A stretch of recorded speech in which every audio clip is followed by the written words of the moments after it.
ఒక్క విషయం భగవంతుడు భగవద్గీతలో చెప్పిన దాన్ని అందరూ జ్ఞాపకం పెట్టుకోవాలి. భగవంతుడు ఒక మాట చెప్పాడు భగవద్గీతలో, బంగారం లాంటి మాట. ఉద్ధరేదాత్మనాత్మానం నాత్మానమవసాదయేత్ ఆత్మైవ హ్యాత్మనో బంధుః ఆత్మైవ రిపురాత్మనః. మిమ్మల్ని మీరే ఉద్ధరించుకోవాలి, ఇంకెవడో వచ్చి మిమ్మల్ని ఉద్ధరించలేడు. మీ పతనానికి మీరే కారకులైతారు మీరు జాగ్రత్తగా ఉండకపోతే. ఎవడి వల్లనో నేను పతనమైనానని మీరు అనుకోక్కర్లేదు. మీరు మీ యొక్క ఇంద్రియములను మీ అదుపులో పెట్టుకోకపోతే మీ పతనానికి మీరే కారకులు. మీరు మీ ఇంద్రియములను అదుపులో పెట్టుకొని శాస్త్రోక్తమైన సాధనానుష్ఠానం చేస్తే మీ ఉద్ధారం మీరే చేసుకున్న వాళ్ళు అవుతారు.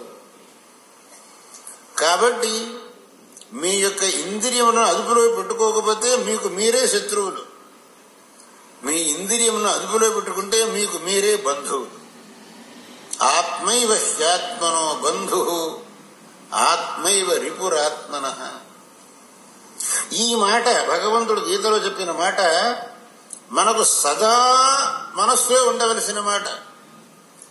నా ఉద్ధారం నా చేతిలో ఉంది. నేను సన్మార్గంలో పోతే ఉద్ధారం అవుతాను, అసన్మార్గంలో పోతే నేనే పతనం అవుతాను. దానికి మనం ఎవరిని ఇంకొకరిని దూషించాల్సిన పని లేదు.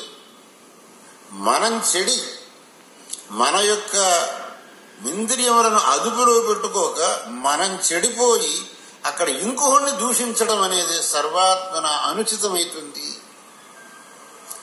నా యొక్క పతనానికి నేనే కారణమైనాను కాబట్టి ఎటువంటి పరిస్థితిలో కూడా ఆ స్థితిని నేను తెచ్చుకోకూడదు అనే భావన రావాలి. ఆ భావన రావాలి అని అంటే మనం ఇప్పటి నుంచే సరైన మార్గంలో పోవటానికి ప్రయత్నించాలి.